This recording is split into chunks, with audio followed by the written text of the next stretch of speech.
आपल्यातली एक व्यक्ती पैठणला गेली. वेदांतिक होते, पुराणिक होते, शास्त्री, अधिक करून असा प्रचंड अभ्यास केलेली व्यक्ती एक पैठणला गेली.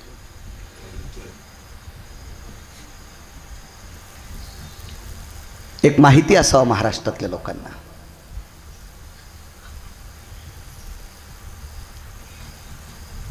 राजराजेश्वर शास्त्री म्हणजे रंगनाथ गुरुजींच्या काळातली व्यक्ती,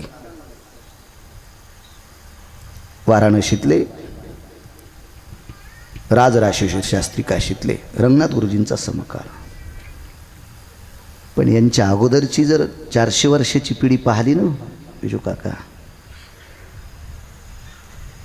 काशीलाही शास्त्रीपदी दिल्या जायची. महाराज, महाराष्ट्रातला माणूस गेला तर तिथल्या अधिकारी लोकांना एक चपराक बसायची. बापरे, शांती ब्रह्म एकनाथ महाराज, शांती ब्रह्म एकनाथ महाराज, शांती ब्रह्म एकनाथ महाराज. त्यांच्या कुठंच घाम येत नव्हता, हृदयाला येत होता. तो भक्तीचा घाम होता, तो श्रद्धेचा घाम होता, वलय होते. एवढं मोठं, फार मोठं सूत्र भक्तीचं नाथांकडे होतं. श्रीमंती तर नाथाची काय गिरगावचा बाळ्या सांगणार आहे. तुमचे आमचे बंगले सांगता येते ना आम्हाला. 4-2 हजार पाकिटात जास्त घातले आमचे लोक जास्त चोंबाळीत. हे इतके अंडरवेली बनेली धोतर पॅन्टी या धुता येते. ब्रह्मदेवाचे पूर्ण वाणी स्तब्ध होईल एवढी वैभव. सकल संता माझी राजा आणि स्वामी एकनाथ माझा. काय वैभव महाराज. आपले वैभव एकच. आमच्या मुलाच्या लग्नामध्ये आम्ही नृत्यांगना आणल्या होत्या. नवरी नाचली नाही तेच बरं झालं. हे आपले वैभव.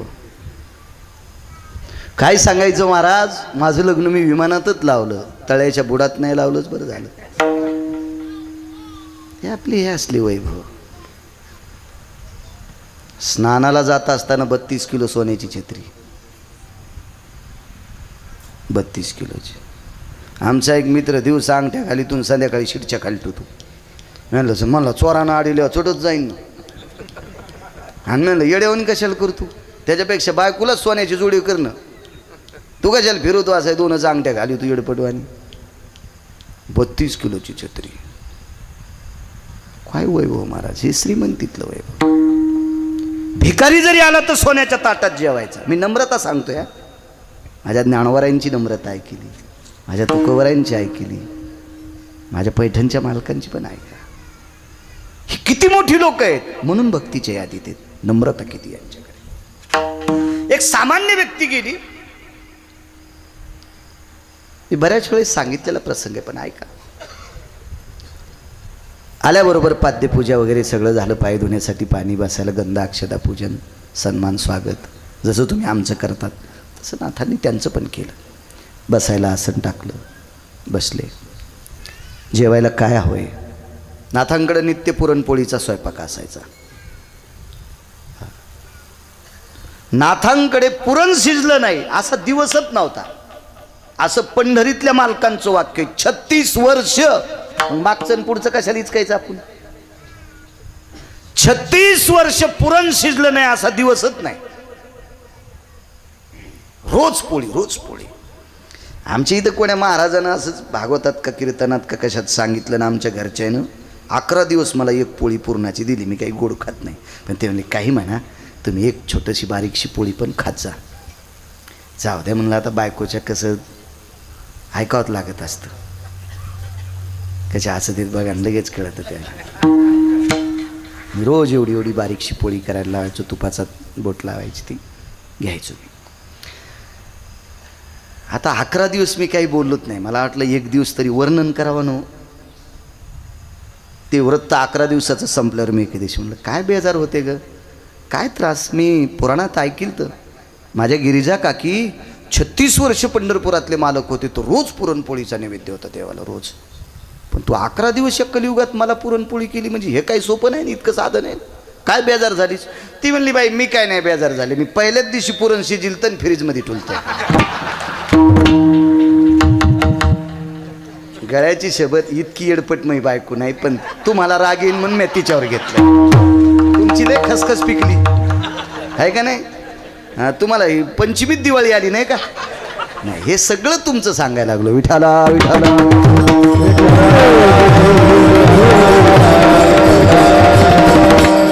गिरगावकर त्याच्या बायकोला भंगिरेनं सांगितलेले व्रत करू देईन, तळ्यात उडी हाणीन मी. व्रत फक्त ज्ञानोबराय तुकोबरायचे ऐकायचे. ज्ञानोबराय तुकोबरायचा प्रचंड अभ्यास केलेल्या महाराजांची वाक्य ऐकायची. भंगिरे काही सांगतील.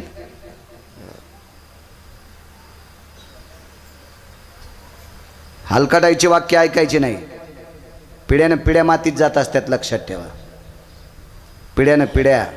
ड्रायव्हर चुकला मधले तितके मरतील.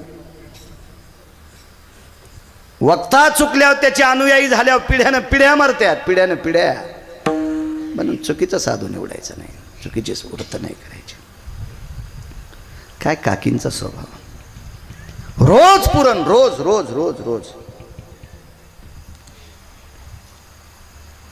हे आमची श्रद्धेची माणसं आहेत. राजू काका, राजू काका. मी तोंडावर बोलणारा माणूस आहे. एक बी सांगेल, हे कोणाचं बी ऐकणारे माणसं नाहीत. हे बी तितकंच खरं आहे. आजीबाई खोटं आहे का? इथं बऱ्यापैकी माणसं आहेत, हे कोणाचं नाहीत ऐकणार, नाहीत ऐकू शकत. सोहळं किती असते स्वयंपाक करताना, ते काही तात्विक सात्विक लोकांच्या घरच्या महिलांना विचारावं. सोहळं काय असते? महाराज 36, राहू द्या मागचा पुढचा विषय, 36 वर्ष सोहळं. 36 वर्ष साधी ताकद आहे का? 36 वर्ष सोहळं. काय बंधनातलं जीवन असेल हो. काय करू शकतो आपण सोहळा? आम्ही एकाकडे जेवायला गेलो होतो. मला वाटतं गेल्या वर्षी पण आपण गेलतो, ते पण आलेत कीर्तनाला. हे यांच्याकडे काय पठारे, पठारे पठारे. डॉक्टर तुमची भावकीच का? बरं, असं का? म्हणजे ते वैद्यकीय क्षेत्रातले का?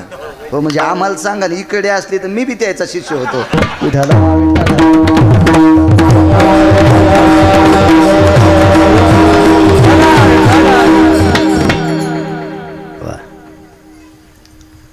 एक जणाकडे जेवायला गेलो होतो आम्ही. मला काय कुठला आजार नाही, काय नाही, पण जेवत असतो मस्त. हे नाही खायचं, ते नाही खायचं, काय नाही. बाहेर जे असेल ते आपलं 2-2 घास खायचं, आणि जे लागतंय ते घरी बायकोला सांगायचं. फिरणाऱ्या माणसाचं जीवन गोड होत असते. काय काय लय शहाणे, बायको जे वाढील ते खातू, आणि बाहेर जे लागतंय ते मागवतो. रूमनेन हाणायला पाहिजे तुला. पैशाचे गोठुडे तिला देतो, आणि तू संकरित गायवानी तिनं जे टाकलं ते खातू. हा, आणि बाहेर जे लागतंय ते मागतो. काजू असल्यावर शेंगदाणे मागवतो. नाही ये म्हणायचा तुला. पाय इकडे म्हणायचं, गोळ्या संपल्या घ्यायच्या. काजू बदाम वाढेत म्हणला छट शेंगदाणे आहेत का काय? अरे काय तू ब्रह्मगिरीला वानर वानर होता काय रे मागच्या जन्मात? काय तर कुठं जेवायला गेलो, मस्त स्वयंपाक, कुरड्या पापड्या वगैरे वगैरे सगळं, भजे ते सगळं थाटात. जेवण झालं येथेच. थोडा वेळ होता, म्हणलं बसा आता, पुढं जवळच जायचं होतं, 50-50 किलोमीटर अंतरावर. थांबलो मी. आता बाई बसा तुम्ही जेवायला. त्या घरची एकच बाई होती, शेजारनी 2-3 स्वयंपाकाला बसल्या जेवायला. जेवण मस्त त्या जेवायला बसल्या. मी नेमकंच बाहेर गेलो तर दारातून येताना चौघी जेवताना पाहिल्या. एकीच्या ताटात भजे नव्हते, तिघीच्या ताटात भजे होते. पण जिच्या ताटात भजे नव्हती ती यजमानाची बायको होती. ज्याची तर आम्ही जेवलोत का त्याचीच बायको होती. तर मी त्यांना म्हणलं, का हो भाऊसाहेब, हे भजे नाही तर तुमच्या घरचे? नाही म्हणले ती खातील. म्हणलं आता का खाईनच? नाही म्हणले ती तळतानाच खाती, ती गार झाल्यावर खात नाही, ती तळतानाच खाती. वा वा. म्हणलं तो नशीब तुर्कस्तानच्या पलीकडे झोपलं, आणि तुझ्या बायकोचा स्वयंपाक खाल्ला म्हणजे आमचं अरबस्तानच्या पलीकडे झोपलं. वा काय तुमचे आमचे घराणे आहेत. 36 वर्ष सोहळं. काय ताकद असेल.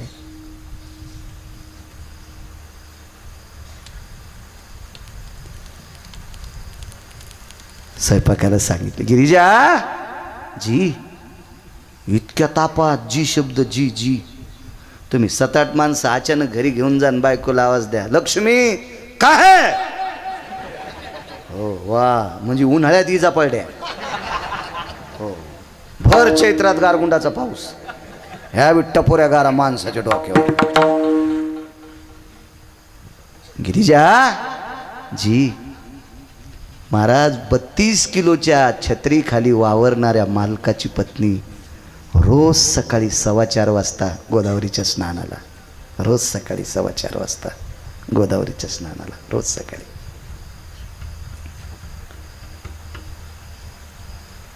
आपले कितीतरी पानचट चंद्रभागेत आंघोळ करीत नाहीत. मला महिन्याची वारकरी आहेत, सदाबाबा वारकरी म्हणून. मी जिथे राहतो तिथं बाजूलाच ते एका धर्मशाळेत राहतात. मला एके दिवशी म्हणले, महाराज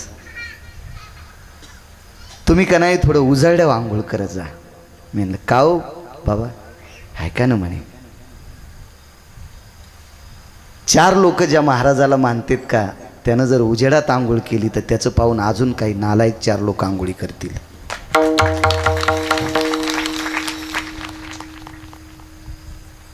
लय काय कायची मोकार टेकन चौघीत लुगडं एक, नुसत्या देखाव्यासाठी पंढरपूरला. काय वाहन गाडी बाबा, काय काय मरतो का तू, हा मरतो का. कर्णचंद्र भागेत आंघोळ, इकडं रूमवर आल्यावर ही शिक बाटल्या घेऊन अंगाव, हा 10-5 माणसं बोलव तू अंग चोळायला मसडा धुतल्यावानी. 32 किलोच्या सोन्याच्या छत्री खाली वावरणाऱ्या मालकाची पत्नी हो राजूभाऊ, 4-4:15 वाजता ब्राह्मी मुहूर्तावर गोदावरीचं स्नान करायला.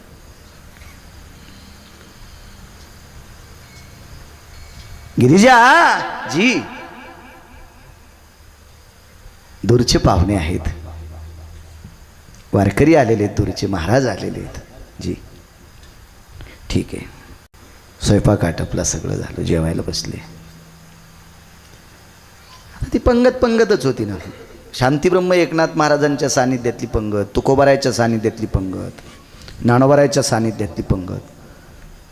काय नशिबवान असतील हो नामदेवराय, काय नशिबवान असतील चोखोबाराय, की ज्यांना पांडुरंगाच्या मांडीला मांडी लावून जेवता येत होतं. काय नामदेवराय, काय ज्ञानोबाराय, काय तुकोबाराय, काय आगळं वेगळं वैभव आहे. कशा पंक्ती असतील त्या, शिस्तीतल्या पंक्तीत. काय नाही, आपल्याकडं अन्नाचा एवढा सुकाळ झाला. माझ्या लहानपणी, माझ्या जन्माच्या वेळेस अत्यंत दुर्भिक्ष होतं अन्नाचं. गव्हाची चपाती असेल, नुकती असेल, शिरा असेल, या दुर्मिळ गोष्टी होत्या, दुर्मिळ गोष्टी होत्या. आता एवढा सुकाळ झाला, एवढा सुकाळ, शिस्त नाही. जाऊ द्या, बाकीचे कुठेही बोंगाळू द्या, हे रानटी जनावरं, पण संप्रदायातल्या चौकटीतल्या लोकांनी किती गोड वागावं पंक्तीमध्ये, काय शिस्तता असावी, त्याचे श्लोक कसे असावा, तो गजर कुठला करावा, पाणी का फिरवावं, याचं मर्मज्ञ आम्हाला तरी पक्वाद्याला असावा, गायकाला असावा, कीर्तनकाराला असावा, भागवतकाराला असावा, रामायणकाराला असावा, कथाकाराला असावा, शिस्त असावी. कुठले श्लोक म्हणावं, कुठले. अहो, बाकीच्या धर्मातल्या लोकांना चिळस वाटेल इतकी घाणेरडे श्लोक आपण विटंबन करतो, आपल्या देवतेचा अपमान करतो. राम लक्ष्मण हे दोघे बंधू जेवायला बसले, दही भात लिंबू. दही लिंबू खात असतात का? कोणतं शास्त्र याला मान्य करते? दही नसताना लिंबू एखाद्यावर पिळता येईल, पण दही लिंबू एकत्र.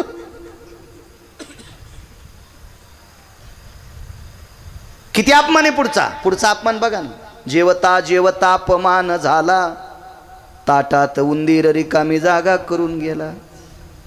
वापरत नाही तो शब्द, हा श्लोक असतोय. यमाला पण कळणार नाही याला कशानं हाणावं. भडव्या, हरामखोरा, नालायका, तुला कशानं हाणावं यमाला सुद्धा कळणार नाही, यमाला सुद्धा. किती उच्च कोटीचा संप्रदाय आपला, किती टोकाच्या संप्रदायातली माणसं आहेत, सनातन संस्कृतीतली माणसं आहेत आपण, सनातन संस्कृतीतली. महाराज, ज्या संस्कृतीत एक चुकीचा आला, एक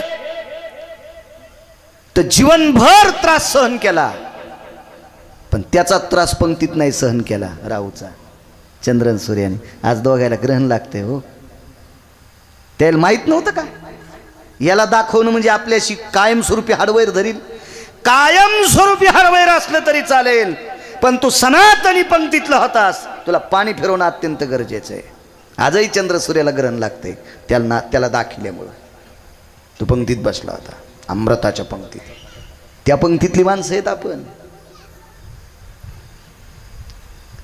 पाणी फिरवलं, नामस्मरण झालं. तेवढ्या अवकाशात घरी आलेल्या अतिथीनं नाथांना सांगितलं, मी उठणार आहे. का हो, तुम्ही जेवायला बसले, तुम्ही काय अगोदर सांगितलं नाही आम्हाला उपवास आहे? काही नाही, काही नाही म्हणले. मी काही तुमच्याकडे जेवणार नाही. का नाही जेवणार म्हणले? नाही, तुम्ही संध्याच केली नाही. कोण कोणाला सांगायले?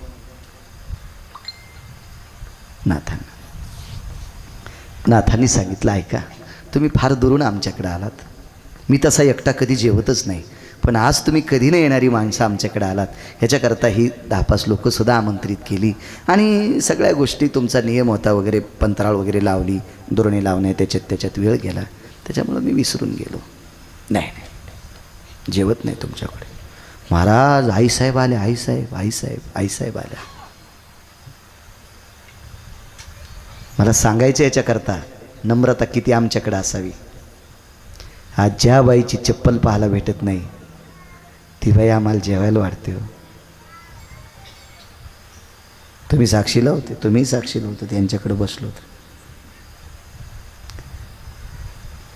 आता ते आम्हाला खायचं नाही तो भाग सोडून द्या. 1-2 नमुन्याचे बिस्किट, सफरचंद आलं, तुम्ही होते महाराज साक्षीला. काजू आले, बदाम आले, सगळं आलं. दूध घेता का, चहा घेता का, काळा घेता का? किती आदर हो, किती आदर. आहे का गिरगावकर कुण्या जातीचा आहे माहिती आहे का? तिकडे त्याच्याकडे वैभव आहे का काय, काय माहिती काय? पण ज्ञानोबा आहे तुकोबारायच्या नामस्मरणातला पायी काय. म्हणून किती आदर हो, किती आदर, किती आदर. ज्या बाईची चप्पल पाहायला भेटणार नाही ती बाई आमचा आदर करते. याच्याकरता आम्ही फार नम्र राहायला पाहिजे. 36 वर्ष पंढरपुरातल्या मालकाने या माऊलीचं लुगडं धुवा.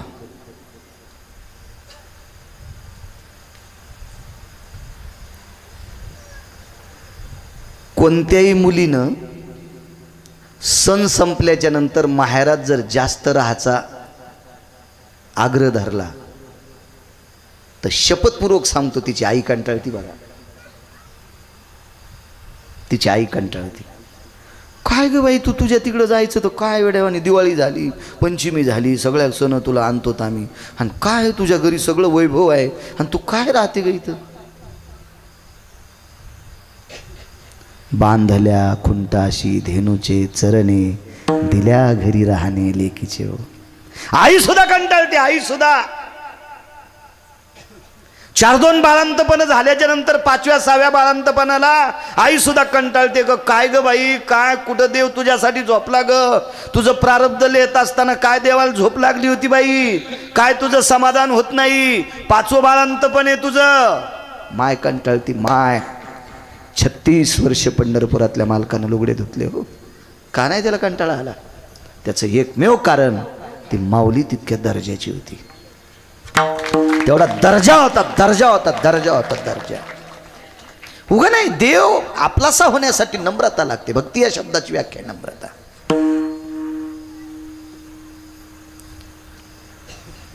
कनकाबाई नावाची व्यक्ती ज्या वेळेला मगाशी मी तुम्हाला वर्णन केलं ना, ह्या वारीला निघाल्या. ज्यांच्यासोबत जाणार होत्या त्यांचं रूप विटेवरच्या मालकानं घेतलं. चाकणचे पाटील वगैरे स्वतः देव झाले. पाटलीनबाई स्वतः विटेवरची मालकीन झाली. आणि विटेवरच्या मालकानं लक्ष्मीला, रुक्मिणी आईसाहेबांना सांगितलं, रमा एक लक्षात घे, आयुष्यभर आत्तापर्यंत ज्यांनी माझ्या पुढं पदर पसरला नाही अशा वारकऱ्याची बायको आहे.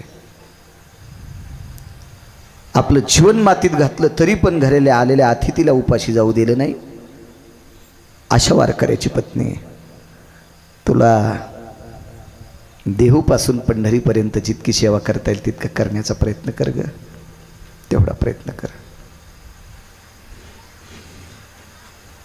आमच्याकडे साहेबराव महाराज सोनोटीकर होऊन गेले वैकुंठवासी. त्यांनी सांगावं,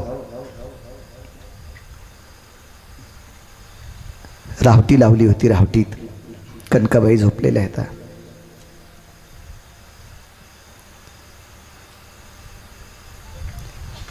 पावसाळ्याचा दिवस असतो, दंडाला 1-2 मच्छर. मोठ्या माणसांचं वाक्य हे ग्राही धरलं जातं. अंगावर मच्छर बसले. मालकानं सांगितलं, रमा, ए रमा, कनकाबाईला रात्री झोप येत नव्हती ग. ही रावटी लावली ओढ्याच्या कडेला, त्या गवतावरची किडे चावत होते त्यांना. तुला काय सांगितलं ग मी, काय सांगितलंय? महाराज, काय ताकद असेल या महाराष्ट्रातल्या बायकांचा, दर्जा काय असेल दर्जा. साहेबराव महाराज सोनोटीकर सांगायचे, मी फार लहानपणी कीर्तन ऐकलं त्यांचं. दुसऱ्या दिवसपासून जगाची मालकीन कनकाबाई झोपल्यापासून उठेपर्यंत पदरानं वारं घालीत होती. पदरानं वारं उठेपर्यंत.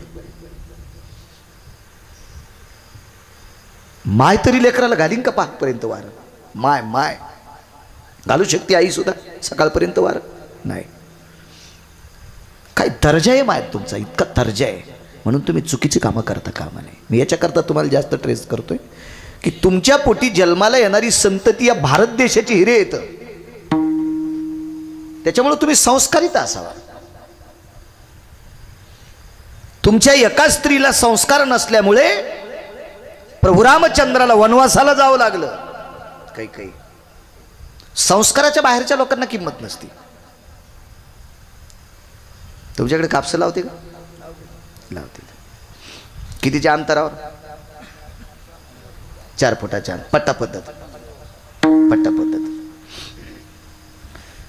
पट्टा पद्धत कापसाची लावली आणि चुकून एका बाईच्या हाताने एक सरकी मधात पडली. इकून कापूस आणि मधात पडली. राजाभाऊ, मधात पडली. ते झाडही निघलं. त्या झाडाला कोणतं झाड म्हणता तुम्ही? आढाव. वा, त्याला आढाव. आढाव आडनाव नाही बरं, आढाव झाड. आणि तुम्ही अजून बी लक्षात घ्या, तासातल्यापेक्षा आढावाला लय जोर असतो. ते लय लसलशीत राहते, लसलशीत असते. ते संस्कार सांगतोय तुम्हाला, संस्काराची ताकद किती. तासातली झाडं आहेत का, त्याला खुरपण असते निन्न. तासातल्या झाडाला खत असतोय, तासातल्या झाडाला फवारणी असते. याला खत कोण घालीन? आणि कोळपितानं. पण लसलस असल्यामुळं शेतकरी चांगला होता, त्यानं कोळप उचलून घेतलं उचलून. त्यानं तितक्यापुरतं घेतलं. पण कौरक उचलता येईल? झाड एवढं तोरपर्यंत. झाड एवढं झाल्यावर जर उचललं तर उचलणाऱ्या शेतकऱ्याचं रुमण्यान थुतर फुटन. मग आढाव झाडं जर शेतकऱ्याची तोंड फोडीत येत तर आढाव माणसं किती माणसाला मारतील याचा विचार करा ना तुम्ही. आढाव हे संस्काराच्या बाहेरच्या भंगिऱ्या जाती म्हणायचे यांना. हे भंगिरे. हा, संस्कार गरजेचे. महाराज, संस्कारातली सूत्र होती. 36 वर्ष जगाचा बाप ज्या बाईचे कापड धुतोय, काय दर्जेदार माऊली असेल ती. आणि त्या माऊलीनं स्वयंपाकघरात सोहळ्यात असताना चौकटीच्या बाहेर प्रवेश केला, तुपाचं बुटकं खाली ठेवलं आणि प्रणाम केला. मालकांच्या वतीने मी माफी मागते, मी माफी मागते. मी 50,000 नवऱ्याला पगार असल्यावर रंगारंगाच्या साड्या आणि रंगारंगाच्या चपला. स्वयंपाकघरात घालायची चप्पल वेगळी, हॉलमध्ये घालायची वेगळी, त्या 2 घराय पसल्या वेगळ्या. ते घर माहितीच सगळ्याला. जशा रंगाची साडी तशाच रंगाची चप्पल. पाहुणे आल्यावर हाणायची चप्पल नाही ती तरी बरी आहे. कोणता पाहुणा आल्यावर त्याला हाणायचं कसं, महाराज आल्यावर त्याला हाणायचं कसं, अशा चपला नाही ती तरी बरे. इतका थाट. काल आम्ही वारीत गेलो. बसा बसा बसा, जेवायला बसा. ते सांगितलं दिंडीवाल्या मालकानं.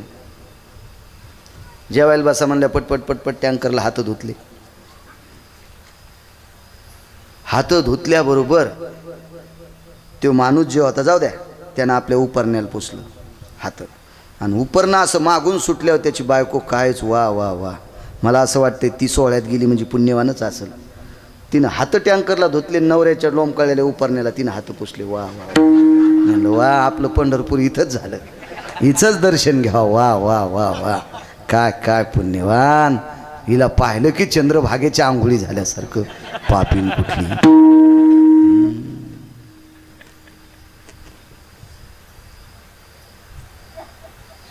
नक्की तिला पुढचा जन्म गाधणीचा भेटल. गाधन कळते तुम्हाला? गांधीन माशी. हो, आग्या मोहळाच्या माशीपेक्षाही खरी गांधीन माशी. हे जास्त पळसाच्या झाडाच्या पानाले होत्या त्या खाली वळचणीच्या जागेला. काय दर्जा असलो महाराज, वाकलेले आहेत. दादा, मालकाच्या वतीनं मी माफी मागते. जेव्हा ऐकायलाच तयार नाही माणूस, नम्रता सांगतोय. नाथांनी सांगितलं, महाराज काय संध्याचा काय विषय? काही नाही म्हणजे तुम्ही संध्या करत नाही, तुमच्याकडचं काय. तुम्ही कधीपासून करतात? एवढे वर्ष झाले मी संध्या करतो. बरं, कशासाठी करता? देवाच्या प्राप्ती करता. भेटलाय का देव? अजून स्वप्न नाही, त्याच्याकरता तुमच्याकडे आलो. महाराज म्हणले, मी कधी संध्या तर विसरत नाही, पण एखाद्या वेळ जर विसरली तर मला त्याचं काही दुःख वाटत नाही. ज्याच्यासाठी संध्या करायची ते तूप वाढायला, तेच होतं तुम्हाला. गरम करून स्वयंपाकघरातून तूप गरम करून बुटकं खाली टेकलं. सोहळ्यातला स्वयंपाक आणायला अंगात शर्ट असतं का? जगाचा बाप बनेल काढून तूप आणायला, तो विश्वाचा बाप होता श्रीखंड. हा जगाचा बाप आहे. दृष्टांत संपला. काय हवा गेली असेल हो त्या व्यक्तीची. ज्याच्याकडे वाढायसाठी देव आहे, ज्याच्या इथं पाणी भरायसाठी देव आहे, ज्याच्या इथं कपडे धुण्यासाठी देव आहे, आणि तो व्यक्ती, ती व्यक्तीची पत्नी आपलं दर्शन घेते. काय नम्रता आहे. म्हणून आज त्यांच्या पालखीमध्ये लाखो लोक चालतात. हे नम्रतेचं लक्षण आहे. म्हणून मालक पहिल्या कडव्यात म्हणतात,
फुलं टाकले पाहिजे. हे नाही पुढे बसल्यावर महाराज काय येड्या बाबळीला सांगन का कीर्तन. किती माणसं आलेत, लांबून माणसं. या हे गिरगावकराचे देव आहेत. प्रभू तुम्ही महेशाची मूर्ती. श्रोत्याशिवाय भक्त कसा शोभून दिसेल. तुम्हाला प्रणाम. महाराजी भक्तीची सूत्र आहेत लोक. ही भक्ती ज्याच्याकडे का ती माणसं नम्र असो, ती देवाला जिंकू शकतात, ती भक्तीत येऊ शकतात, एरवी नाही. नम्रता असणारी माणसं टोकाला गेली. दोन्ही पोरायचे लग्न झाले, 2 सुना आल्या.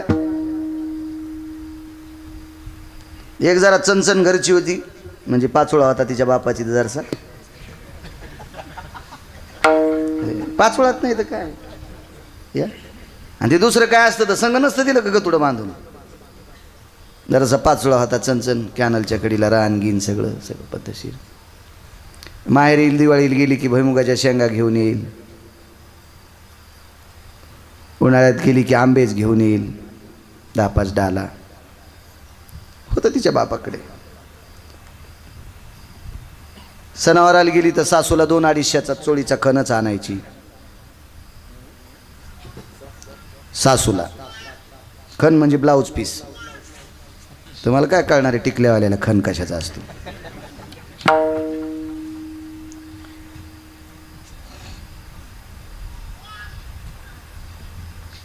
आणि दुसरी गरीबाची होती, ती काहीच नव्हती. काय तिच्या बापाच्या घरी साधा माणूस, साधा बिचारा. सासूचं लक्ष कोणाकडे असेल माहिती का? जिचं ग थोडं जड ती पाहुणी गोड, जिचं ग थोडं जड ती पाहुणी गोड. रिकाम्याल को चल तिचं नाव गाडीन बस तिचं नाव भांगार. थांबलेल्या गाडीला कोण हात देते? चालतेच. त्या गावात कीर्तनाला गेलो, लळा झाला गावात जायचा, त्या घरी जास्त जाणे. रडू लागली. म्हणलं काय झालं बाई? काय नाही महाराज, त्रास काय नाही. मोठ्या ताईला जे खालाय तेच मला आहे, पण आत्या आमच्या जितक्या ताईंना बोलतात तितक्या मला बोलतच नाहीत. म्हणलं झालं काय? काही नाही, माझ्या बाबांची गरिबी आहे, 2-4 बहिणी, आम्ही लग्न करता करता परेशानी झाली. आमच्या ताईच्या माहेरी बरं आहे, ते सगळं काही भुईमुगाच्या शेंगा म्हणा, आंबे म्हणा, काय नवं शेतात जे पिकल ते घेऊन येतात. आमच्या आत्या त्यांना फार जीव लावतात. म्हणलं बाई, मरुस तर सारखं नाव जर तुझ्या आत्याच्या तोंडात, सासूच्या तोंडात यावा असं जर तुला वाटत असेल तर तू फक्त नम्रता घे, नम्रता. तिने सांगितलं, महाराज मी एकही दिवस आत्याचं दर्शन घेतल्याशिवाय राहत नाही. आमच्या ताई सणावारालाच पडतात, त्या रोज पडत नाहीत. तरी पण आमच्या आत्या मोठ्या ताईंचंच जास्त. हे आटप ग, बस जेवायला. आणि मग जेवायला तर हे येणं तू बी, पण मला आदरानं कधी म्हणतच नाहीत. जेवायला सगळ्यासोबत मला काय कशाची अडचण नाही, फक्त तितकं दुःख आहे. मी दर्शन घेते. म्हणलं नाही, उद्यापासून एक करायचं, अंथरुणं टाकल्यावर सगळे आपोआपल्या अंथरुणावर पडल्यावर रोज 10 मिनटं आत्याचा ह्या पाय 5 मिनटं, हा पाय 5 मिनटं, गळा नको दाबू, फक्त डावा पाय 5 मिनटं, उजवा पाय 5 मिनटं दाबीत जाय. नाही त्यांचं काय नाही दुखू दे, तिचं नाही दुखू दे, ती पोलादावानी कणखर असू दे, पण दाब स्पर्श कोणाला आवडत नाही.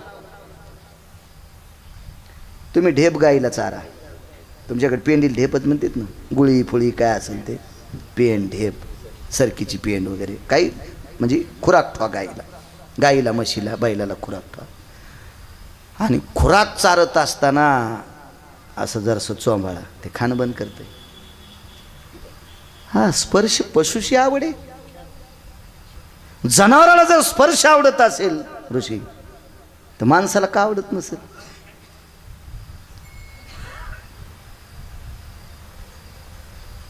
अशोकराव मरुस्तर लहान्यासूनच नाव सासूच्या तोंडात. याच्या भैमुगाच्या शेंगा खाल्ल्या बिन गाव खराला गेल्या बी, आणि त्या कोरक राहते आणि पोटात, त्या का पोटात राहत असतात का? तेव्हा काय घरायनं संडास नव्हती ना. गेले गाव, ते आंबे गेले, कोई गेल्या, कुठं गेल्या पता नाही, काय नाही. मरुस्तर लहान्यासून स्वभाव फक्त नम्रतेची ताकद आहे महाराज. विश्व जिंकता येतं नम्रतेने, विश्व जिंकता येतं, एवढी ती नम्रता आहे. नदीला पूर आला नदीला. भक्तीत यायचं असेल तर नम्रता पाहिजे. नम्रतेशिवाय या संप्रदायात किंमत नाही. काय नाथ बाबा, काय तुकोब बरा आहे, काय ज्ञानोबा आहे, किती नम्र चोखोबर आहे, किती नम्र, किती नम्र. आपण जर मंदिरात गेलोत ना काका, त्या मंदिराचे विश्वस्त, कमिटी अध्यक्ष, कोषाध्यक्ष, सचिव वगैरे जमा झाले आणि त्यांनी जर सत्कार केला तर अंतःकरण भरून येतो. इथे शनिदेवाकडे आम्ही ज्या वेळेला जातो ते सायराम पाटील ते एखाद्या वेळेस मुद्दाम नेतात, परिसरात येतात, पण देवाचं उपरणं प्रसाद वगैरे असा आनंद वाटतो. वा, आज आपल्याला प्रत्यक्ष शनिदेवाचा प्रसाद भेटलाय, आनंद वाटतो, आनंद. मग तुमच्या माझ्यातल्या देवाच्या सानिध्यात राहणाऱ्या एका व्यक्तीने जर आमचा सन्मान केला, आदर केला, तर इतका आनंद वाटतोय. महाराज चोखोबारायला प्रसाद सरळ पांडुरंगाच्या तोंडातला होता, पांडुरंगाच्या पुढचा नव्हता राजू काका. ते आंबा जो होता का, देवानं चोखलेला होता, देवानं चोखलेला आंबा, देवानं चोखलेला. पण ताकद कशाची? नम्रतेची. काशीतले मालक यायच्या अगोदर पायरीच्या पुढे तांब्याभर पाणी पडत होतं चंद्रभागेचं. देवाच्या मंदिराच्या पुढं 50 फुटाच्या अंतरावर एक लोटकभर चंद्रभागेचं पाणी टाकायचं, नमस्कार करायचा, देवाला स्नान घाल. काय नम्रता, रानोबापासून पुढं लेकरही नम्र, कर्ममेळाही नम्र. नम्रता कशाला सांगतोय माहिती आहे का तुम्हाला? जो देवापाशी वागतोय त्याला नम्र नाहीत म्हणतायत, जो प्रत्येक ठिकाणी वागतो त्याला नम्र म्हणतात. तो भक्त. महाराजाच्या पाया पडतून मायबापाच्या पडत नाही, हरामखोर आहे तो, नालायक आहेस. आई वडिलांच्या सुद्धा पायावर वाकायला पाहिजे, तो नम्र आहे, तो नम्र आहे. ज्याच्याकडे नम्रता आहे आई वडिलाच्या जवळ, त्याला देव किती जवळ घेतो शेवटचा पुरावा आहे का? 7-8 मिनिटं शिल्लक येतो. काय 10 मिनिटं मी पुढं सरकायला, पण प्रसाद घ्यायचो. लोक बघा ना, खरं म्हणजे प्रसादाला महत्व आहे, प्रसादाला. रात्रीचा वेळ आहे, पुन्हा आपण लोकांच्या घरात राहिलो, दुसऱ्याच्या घरात राहायचं दादा, तर कुठं जर खिळे ठोकले ना, ते म्हणतो घर खाली करा. हो ना, त्यानं पीयूपी केली, पुट्टी केली, आणि ठोकायला कुठं खिळे? माझ्या नवऱ्याची टोपीच अडकायची, तू या नवऱ्याची मुंगशी अडकीची तू. हो, कुठं खिळे ठोकायला? चल घर खाली करा. काय आमच्या पोराचं लग्न आहे, झालं ना, डबल करायचं. ते मालक म्हणला घर खाली करा. हे घर कोणाचं माहिती आहे का? पावसाचं. इतके लोक जेवायचे आहे का नाही? वरून सांगन ना, मुकाट्या 9ला 8 पिवाळ्या माणसं जेवायचे. जरा हिशोबात बोल. त्याच्या घरातलं कीर्तन आहे ना आपलं, हे किती पुरत असतंय. एक पुरावा सांगतो, खरात सुद्धा नम्रता असावी. जो आई वडिलाशी नम्र वागतोय तो किती भक्तीचं सूत्र हाताळू शकतो, लक्षात घ्या. चोखोबारायला एकदा सरपण फोडता फोडता धिलपी लागली. धिलपीत म्हणते तर लाकडाची तुमच्याकडे धिलपी, मोठं वाळ लाकूड फोडता फोडता पायाला धिलपी लागली. धिलपी लागल्या, आता ती काय हिशोबाने लागत असती का? कुऱ्हाडीतलं लाकूड म्हणलं काय, ते ऋषी काय चर चर चर चर चर चर पिंडीच कापल्या गेली त्यानं. बांधायला कपडे तरी होते का? डोक्याच्या मुंडासातला इतका इतका कपडा काढा आणि ते पायाला बांधला, लालबुंद कपडा झाला. एक काळ होता तो. तसेच घरी आले, फन फन फन फन, अंगाला ताप आला. ठरल्याच्या नित्यनियमानुसार बोरी खाली बसून तुळशी वृंदावनाकडे तोंड करून भजन केलं. घरात झोपड्याच्या बुंथ्याला मेडीला डोकं दिलं. बराच वेळ चिपळी वाजून भजन केलं. तसंच वळकटी लांबली पडले. रात्रीच्या समयाला चोखोबारायांचे चिरंजीव उठले आणि पाहिलं. दिव्याच्या प्रकाशात, थोडासा दिवा होता मिनमिनता, दिव्याच्या प्रकाशातून पाहिलं तर त्या पायातून असं रक्त वाहत होतं. आईला उठवलं. आई पाहिलं. काय करू बाळा, काय करू शकतो आपण? वैद्याकडे जाणं गरजेचं आहे, फार अडचण आहे. ठीक आहे. लवकर सकाळी स्नान करून आला. चोखोबाराय म्हणले मला स्नानाला घेऊन जाय. हाताला धरलं, वडिलाला तिथपर्यंत नेलं. तो अगोदर करून आला मुलगा स्नान. अलीकडे स्नान करू देत नव्हते, तिकडे पलीकडे स्नान असायचं. पायाखाली गोटा टेकला, त्याच्यावर पाय ठेवला चोखोबारायनी त्याच्यावर, आणि मग स्नान, वडिलांना पाणी घातलं, स्नान घातलं.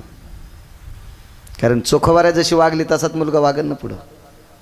चोखोबारांनी वडिलाला फार सेवा केली ती रानूबाची. नम्रता सांगते, नम्रता. संसारात सुद्धा नम्र माणसं पाहिजे, ते देवाला जिंकू शकतात. देवाला मी तुम्हाला सांगू का, आदरानं आई वडिलाच्या समोर नम्र वागणाऱ्या माणसाला पंढरपूरला जायची गरज नाही, देवच त्यांच्याकडे येतो. घरातल्या म्हाताऱ्या लोकांना आदरानं जर त्यांची सेवा केली, लागेल ते वेळेला त्यांना जसं लागेल तसं जेवायला जर दिलं, तर तिला एकही वारी करायची गरज नाही. वारी कोट्यावधी वाऱ्या झाल्याचं तिला तिथं पुण्य आहे. जे का जाण माता पितर, हे नम्रतेचं लक्षण आहे महाराज. नम्र असलं पाहिजे, नम्र. स्नान करून आल्याच्या नंतर बोरीच्या झाडाखाली बसले आणि मुलांना सांगितलं, बाबा वैद्याकडे जायला पाहिजे, मी तुम्हाला वैद्याकडे नेल. कळेल दिवशी तोंडात आणली. महाराज एक तर पायातून रक्त पडतंय. मुलगा आदरानं म्हणला वैद्याकडे. पूर्वीच्या काळात डॉक्टरला वैद्य म्हणायचे. आणि मी तुम्हाला नेईल. आताचं जर पोरग बापाला म्हणलं, बाबा तुमचं पोट दुखतंय का, मी तुम्हाला दवाखान्यात नेऊ का, पहिलीतलं पोरग तरी बापाच्या डोळ्यातून पाणी येईल. बरं पाय ग, काय लेकरू आहे माझं, पहिल्या वर्गात आहे आणि मला म्हणतं बाबा तुम्हाला दवाखान्यात नेऊ का. महाराज हा आदर चोखोबारायला का नसन आला. कळेल शिगाला थंडी. जितक्या वेदना पायाला धिलपी लागल्यावर होत्यात का, तितक्याच वेदना बापानं गालात आणल्याच्या नंतर झालत्या. पण बरं नाही महाराज. पत्नीने विचारलं सोयराबाईनं, आता जर नवऱ्यानं तसं मारल्यावर बायको म्हणली असती, रावण हेच का काय मेल्या, मागच्या जन्मात काय जंगलात राहत होता का, पाटीपोटी नव्हतो का तू, ह्या सोन्यासारख्या लेकराला मारलंस. इतकी बोलन ओरिजिनल बायको.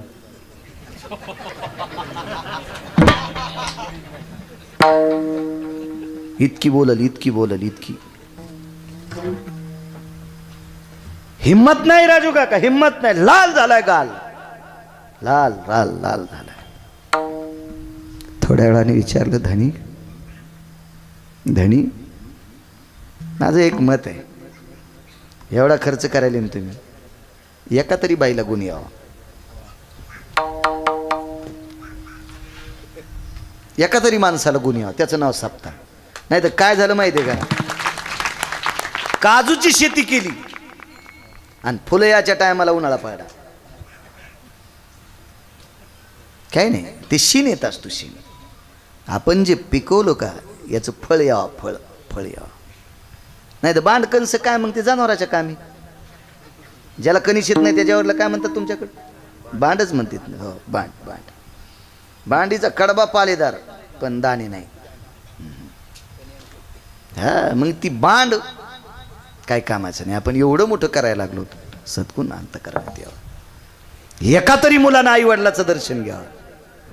एका तरी मुलानं या कीर्तनात इथून पुढे आई वडिलाला वाईट बोलण्याचं सोडून द्यावं.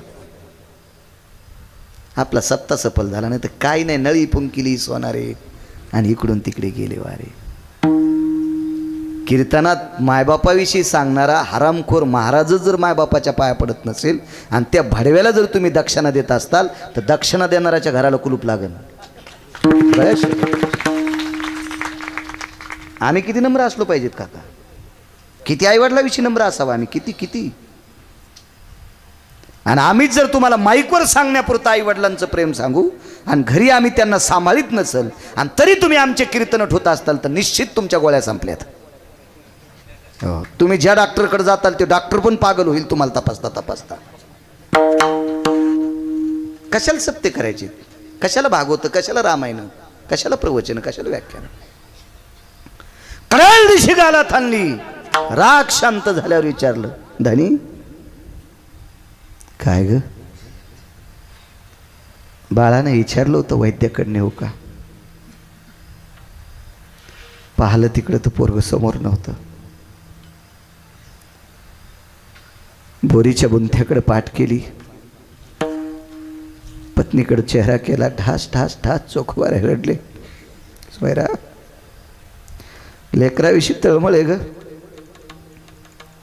पुन्हा शिवाय ते झाल्या झाल्या भजन करते ग. उपजताची कर्म मेळा वाचे विठ्ठल सावळा. भजन करते ग. मला का लेकरू आवडत नाही का. दुःख या गोष्टीचं वाटलं की मला वैद्याकडे डॉक्टरकडे न्यायलंय, याच्याकडे पैसे कुठून आले, कुठून पैसे आले याच्याकडं. स्वैरा देवानं प्रसादात आंबा द्यावा इतका श्रीमंत माझा बाप होता, भक्तीत श्रीमंता. देवानं स्वतः चोखलेला अर्धा आंबा माझ्या बाबाला रानोबांना द्यावा इतके श्रीमंत माझे बाबा होते. माझे बाबा ज्या वेळेला मृत्यू पावले का, आपल्याकडे पुरुषाच्या कपाळाला नाणं चिटकवतात, काही वेळापुरतं मृत्यू पावल्याच्या नंतर काही वेळापुरतं नाणं कपाळाला लावायचे. सोयरा एवढ्या वर्षी पंढरपुरातली वारी केली, लक्ष्मीचा पती जिंकला, लक्ष्मीचा पती पंढरीतला मालक जिंकला ग. पंढरीतल्या लक्ष्मीच्या पतीने स्वतःच्या मुखातला प्रसाद द्यावा इतके बाबा माझे श्रीमंत ग. जीवनभर आम्ही दोघा बाप लेकानं काही चुकीचं काम केलं नाही, पण एवढा मोठा धुरंधर वारकरी माझा श्रीमंत बाप मृत्यू पावल्याच्या नंतर माझ्या बापाच्या कपाळाला चिटकवायला नाणं लावावं इतके सुद्धा माझ्याकडे पैसे नव्हते. एवढी पैसे नाहीत, एवढी पैसे नाहीत.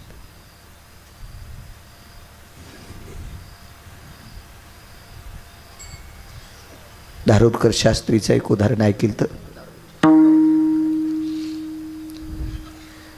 राणोबा नावाचे वारकरी गेले, डाव्याला पिंड द्यायचा होता. पिंडाला भात लागते, भात कुठून?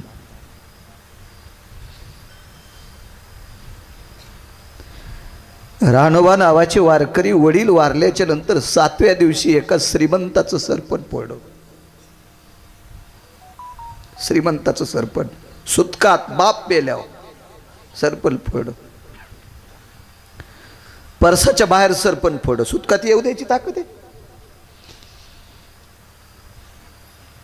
त्या घरच्या बाईनं रात्रीच्या स्वयंपाकातला शिजवलेला भात एका पात्रावर टाकला आणि ते पात्र परसाच्या बाहेर टेकलं. परसाच्या बाहेर पात्र उचलून हृदयाला लावलं, त्याचा पिंड तयार केला आणि तो पिंड चंद्रभागेच्या पाण्यात सोडला. सदाव्रत नावाचा विधी म्हणून पाण्यात सोडला. बापाच्या दाव्याच्या पिंडाकरता मुठभर तांदूळ लागतील ग. नाणं तर नाहीच भेटलं, पण बापाच्या पिंडाकरता दाव्याला मुठभर तांदूळ लागते. त्या तांदूळ पिंडापुरते तांदूळ कमवू शकलो नाही ग. हा मला दवाखान्यात नेतोय, कुठून आले पैसे? विचार त्याला.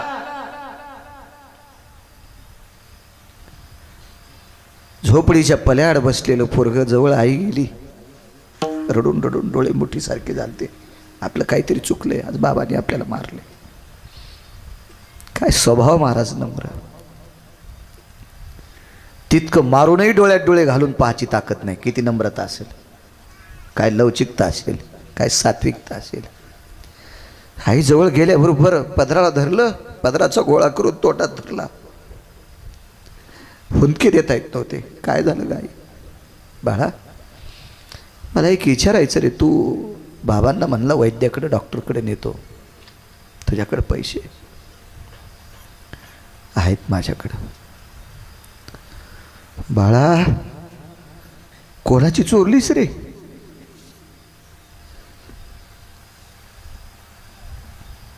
कोणाचं पॉकेट मारलंस रे? कोणाच्या पिशवीत हात घातलास रे? एखाद्याचं दार उघडून चोरी केलीस का रे? नाही म्हणलाय, नाही. पैसे कसले? आई मी मेहुणा राजाला गेलतो ग, तुझ्या आणि बाबांच्या म्हणण्यानुसार आत्याबाईकडे गेलतो.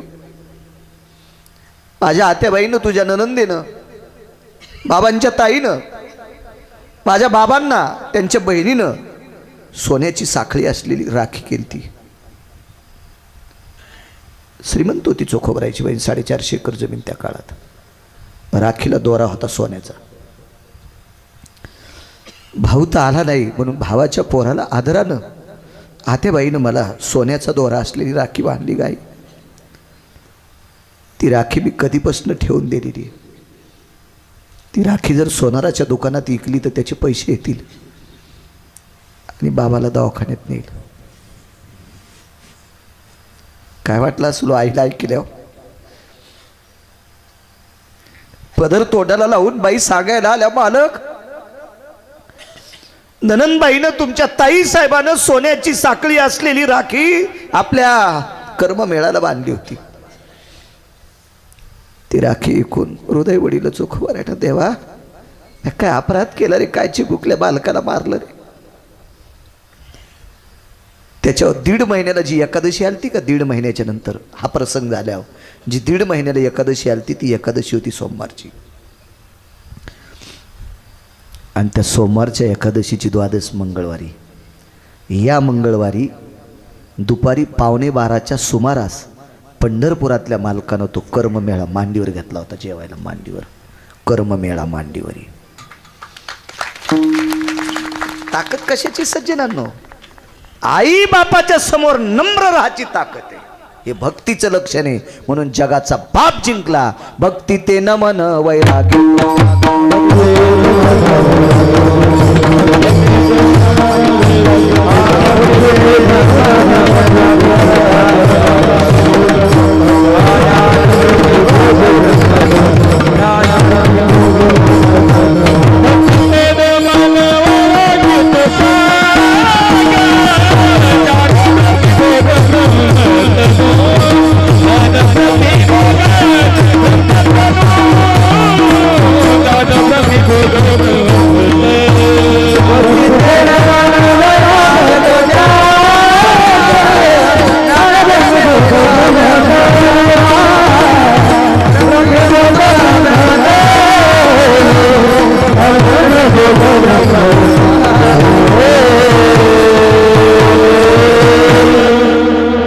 आज दुरून आल्या सर्व लोकांना वंदन करतो. आपण ज्यांच्याकडे गेलतो ते शिकारी पाटील सुद्धा आले, त्यांच्याकडे पण गेलतो कीर्तन. सर्वांना प्रणाम करतो. सज्जनांनो वेळ झालेला आहे.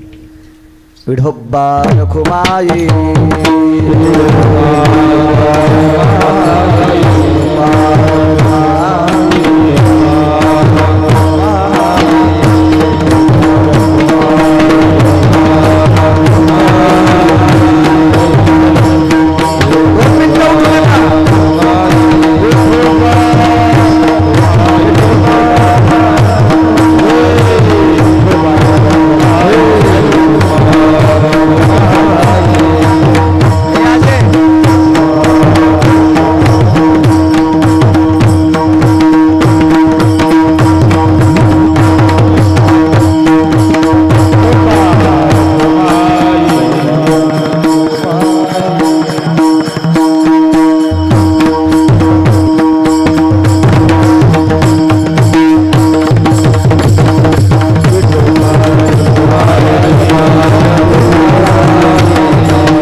फाळके तात्यांकडे कीर्तन ऐकलं तर त्यांनी कर्जतला.